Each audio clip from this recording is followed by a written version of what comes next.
कि भाजपा और आरएसएस में सारे बलात्कारी, सारे मोलेस्टर्स भरे पड़े हैं। चाहे वो कुलदीप सिंह सहगल हो, चाहे वो ब्रिजभूषण हो, चाहे एमपी में इनके छात्र संगठन, इनके युवा संगठन एबीवीपी वीएचपी के दंगे लंपट लड़कियों के ड्रेसिंग रूम्स में वीडियोस लेते हैं।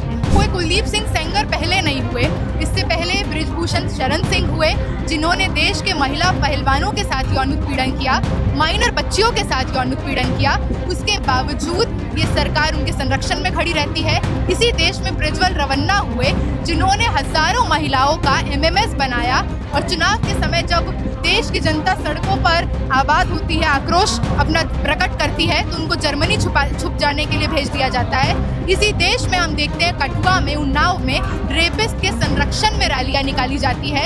ये वही देश है जहां पे भाजपा के संरक्षण में चिन्मयानंद को बढ़ावा दिया गया। राम रहीम, आसाराम बापू जैसे तमाम लोगों को लगातार भाजपा आरएसएस का जो नेक्सस है, मशीनरी है, संरक्षण देता है।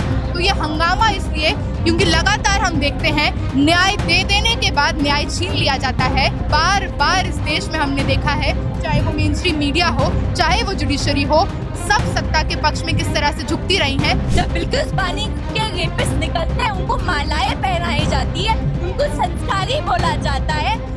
2014 में नारा लगा था कि बहुत हुआ नारी पे अत्याचार, अब की बार मोदी सरकार, वो नारा चेतावनी था।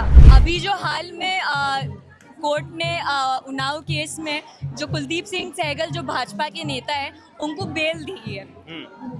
बेल उस केस में जिसमें उन्होंने 17 साल की नाबालिग बच्ची का बलात्कार किया था। और जब विक्टिम की माँ अभी इंडिया गेट में प्रदर्शन करती है इस फैसले के खिलाफ, तो पूरा स्टेट का तंत्र, दिल्ली पुलिस और सारी पैरामिलिट्री फोर्सेस जिस बदतर तरीके से उन्हें डिटेन करती है, वो तो बहुत साफ तरीके से आज हमारे सामने police forces, security forces, judiciary का जो पूरा ढांचा है, उसका जिस तरीके से जो गठजोड़ है भाजपा आरएसएस सांप्रदायिक फांसीवादियों के साथ, वो एकदम स्पष्ट है। और हम ये सिर्फ उन्नाव का मसला नहीं है कि ये भाजपा और आरएसएस में ये बात एकदम खुली तौर पे हमारे सामने नहीं है कि भाजपा और आरएसएस में सारे बलात्कारी, सारे मोलेस्टर्स भरे पड़े हैं। चाहे वो कुलदीप सिंह सहगल हो, चाहे वो ब्रिजभूषण हो, चाहे एमपी में इनके छात्र संगठन, इनके युवा संगठन एबीवीपी वीएचपी के दंगे लंपट लड़कियों के ड्रेसिंग रूम्स में वीडियोस लेते हैं इस तरीके से। और इनके ये अपने बाकायदा अपनी शाखाओं में सिखाते हैं कि औरतें हिंदू राष्ट्र के लिए, सो कॉल्ड हिंदू राष्ट्र के लिए बच्चा पैदा करने की मशीन है। अच्छा सुनिए, अभी मैं सर्वाइवर को एक इंटरव्यू सुन रहा था, तो वो कह रहे थे कि हाई कोर्ट के जो जज है उनको बड़ा इल्जाम लगा रही थी। वो कह रही थी कि वो भी बिके हुए हैं पैसे पर। तो ये कहना क्या सही लग रहा है आपको कि वो बिके हुए हैं, और किस आधार पर कह रही हैं? आपका इस पर क्या टेक है? मुझे लगता है कि ये बात ज्यादा सच से दूर नहीं होगी कि वो बिके होंगे। क्या ये बात सच नहीं है कि इलाहाबाद हाई कोर्ट और लगातार जिस तरीके के कोर्ट्स में जिस तरीके के जजेस जो स्टेटमेंट्स और जो जजमेंट्स दे गए, चाहे वो मैरिटल रेप के केस में इलाहाबाद हाई कोर्ट में जो जजमेंट्स आ गए, चाहे वो माइनर पॉक्सो केसेस में जो जजेस आ गए, चाहे कलकत्ता में एक सीनियर जज रिटायर होने के बाद आरएसएस की वाहवाही करता है, वो तो बोलता है कि मैं तो आरएसएस का बंदा हूँ। डर किस बात का? ये तो हर हमला जो जनता ना इंसाफी लाता है, हर हमला जो लोगों के जनवादी अधिकारों और महिलाओं की सुरक्षा पे हमला है, उसका हमें पुरजोर विरोध करना चाहिए। हमें जरा सी भी स्पेस इन फांसीवादियों को देनी नहीं चाहिए अपना काम करने के लिए।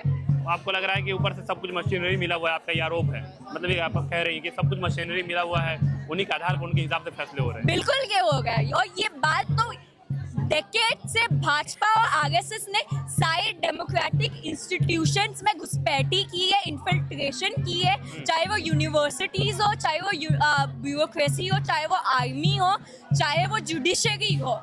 इन्होंने हर पार्ट में समाज के गली बस्तियों में इन्होंने घुसपैठी की है, इन्होंने अपना आधार बनाया है। और लगातार इनके जज, इनके मंत्री सब किसके सबसे ज्यादा चहीती पार्टी भाजपा आरएसएस है, पूंजीपतियों की, जो उनकी तिजोरी भरने में सबसे ज्यादा मदद करती है। तो बाकायदा इनके पार्टी के बलात्कारी मोलेस्टर्स खुली छूट है। जब बिल्किस बानी के रेपिस्ट निकलते हैं, उनको मालाएं पहनाई जाती है, उनको संस्कारी बोला जाता है।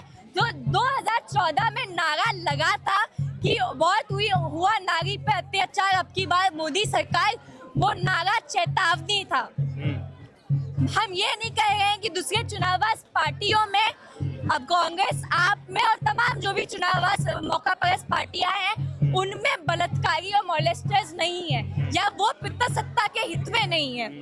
हम ये कह रहे हैं कि हर चीज पे, हर मुद्दे पे जिस तरीके से फांसीवादी भाजपा और आरएसएस ने रिकॉर्ड ब्रेक किया है, वो उन्होंने महिला के खिलाफ भी किया है। चाहे वो बेरोजगारी का मसला हो, चाहे वो शिक्षा का निजीकरण हो, चाहे वो प्रदूषण का मसला हो, चाहे वो मजदूरों के हक और अधिकारों पे हमला हो, और चाहे वो महिलाओं की सुरक्षा का मसला हो।